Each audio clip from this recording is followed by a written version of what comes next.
Pernah nggak sih ngerasa pusing pas lagi debat? Atau bingung bedain mana berita asli sama yang hoax? Tenang, Anda nggak sendirian kok. Dalam beberapa menit ke depan, kita bakal bongkar rahasia di balik logika. Tapi bukan sebagai teori yang rumit ya, melainkan sebagai alat super praktis yang bisa Anda pakai setiap hari biar bisa berpikir lebih jernih. Kita semua pasti pernah kan ikutan argumen kusut yang nggak ada ujungnya, atau nggak sengaja malah ikut nyebarin informasi yang ternyata salah. Nah, momen-momen kayak ginilah yang jadi bukti kenapa logika itu penting banget dalam hidup kita. Jadi, gimana caranya kita bisa nguasain alat super ini? Gampang, kita akan bedah jadi 4 bagian. Pertama, kita jawab dulu, kenapa sih logika itu penting? Terus kita belajar cara ngebangun argumen yang kokoh. Abis itu, kita kenalan sama 2 mesin utama dalam berpikir, dan terakhir kita lihat gimana semua ini bekerja di dunia nyata. Yuk, kita mulai! Oke, kita masuk ke bagian pertama. Coba deh bayangin kita lagi ada di tengah lautan informasi yang isinya campur aduk antara fakta, hoaks, sama opini.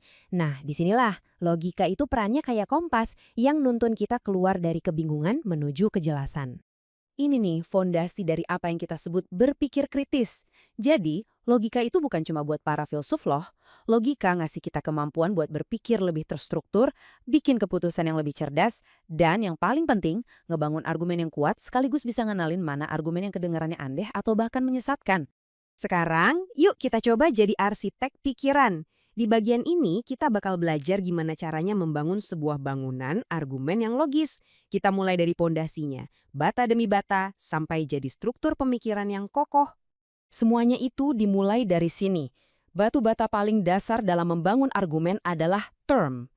Ini tuh satu konsep tunggal, misalnya kata mahasiswa atau universitas. Kelihatannya simpel, tapi ini penting banget.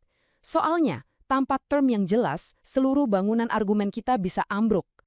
Nah, setelah punya bata, kita mulai susun jadi proposisi.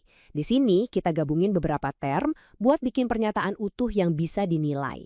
Contohnya, mahasiswa itu rajin. Pernyataan ini jelas kan, kita bisa uji ini benar atau salah. Selanjutnya, ada yang namanya premis. Apaan tuh? Gini, anggap aja premis itu sebagai fondasi dari bangunan argumen kita. Ini adalah alasan-alasan atau bukti-bukti yang kita pakai buat mendukung klaim kita. Gampangnya, ini jawaban dari pertanyaan, kenapa? Oke, kalau premis itu fondasinya, berarti kesimpulan itu atap dari bangunan argumen kita. Kesimpulan adalah tujuan akhir kita. Sebuah pernyataan baru yang muncul secara logis dari premis yang udah kita bangun tadi. Inilah apa yang mau kita buktikan. Oke, kita udah tahu komponen dasarnya. Sekarang, yuk kita lihat 2 mesin utama yang ngegerakin cara kita berpikir. Ada 2 cara yang beda banget, tapi sama-sama kuat. Deduktif dan induktif. Nah, gambar ini nunjukin bedanya dengan jelas banget. Lihat ya, penalaran deduktif itu kayak dari atas ke bawah atau top down, bergerak dari sebuah aturan umum ke kesimpulan yang lebih spesifik dan pasti. Sebaliknya, penalaran induktif itu kayak ngumpulin potongan-potongan puzzle dari bawah ke atas atau bottom up. Dari pengamatan-pengamatan kecil, kita coba bentuk sebuah gambaran besar. Coba kita dalemin lagi ya, ini beda utamanya.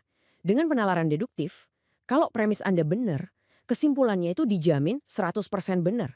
Udah pasti. Nah, kalau induktif, kesimpulannya itu sebuah kemungkinan. Probabilitasnya kuat, tapi bukan kepastian mutlak. Jadi, selalu ada ruang untuk pengecualian. Ini contoh klasik penalaran deduktif yang nggak bisa dibantah. Premis pertama, semua manusia akan mati. Ini aturan umumnya. Premis kedua, saya adalah manusia, ini kasus spesifiknya. Maka kesimpulannya, saya akan mati, itu sebuah kepastian logis, nggak bisa diganggu-gugat. Sekarang coba bandingkan sama yang ini. Berdasarkan pengalaman kita dari pengamatan yang spesifik, kita nyimpulin kalau stroberi ini kemungkinan besar rasanya manis juga. Apakah ini pasti? Ya belum tentu. Bisa aja kan stroberi yang kali ini ternyata asem. Nah, inilah inti dari penalaran induktif. Kesimpulannya itu berdasarkan kemungkinan, bukan kepastian. Oke, teorinya cukup dulu. Sekarang kita masuk ke bagian yang paling seru. Gimana cara kita pakai semua perangkat mental ini dalam situasi sehari-hari? Misalnya nih, Anda dapat kiriman berita viral yang mencurigakan. Eits, jangan langsung disebar. Coba aktifkan mode detektif logis Anda. Pertama, cari tahu dulu, apa sih klaim utamanya? Kedua, selidiki premisnya. Bukti-bukti yang dikasih itu beneran nggak? Sumbernya bisa dipercaya? Terakhir, evaluasi.